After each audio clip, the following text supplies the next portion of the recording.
है इंसान एक ही चीज़ बार बार सोच लेता है। भोजपुरी में कुछ ही शब्द है, उसी में जान मजनुआ गुंडागर्दी तो कुछ ना कुछ इधर उधर होता ही रहता है। सरकार का गाना बज रहा है तो कॉपी नहीं होना चाहिए ना। कॉपी कहाँ हो रहा है? कॉपी तो जरूर होगा भैया, कॉपी तो हमारा भी गाना का होता है। कौन पूछने जाता है? हम पूछने जाते हैं किसी से? अभी जाके नेता हम चोर नहीं डकैत हैं। सही में है डकैत, क्या कर रहा है उससे मतलब नहीं है। हम गाए हैं, हमारा गाना सुनिए। जे गईले बा।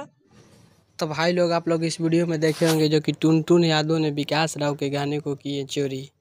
जिस गाने का नाम था चमार जी के आविदे शासन में राइफल बंटवा देम राशन में, जो कि यह गाना विकास राव के था। यह संघर्ष म्यूजिक हिट्स चैनल पर इस गाने को विकास राव ने गाए थे, जिसे टुनटुन यादव ने गा दिए हैं।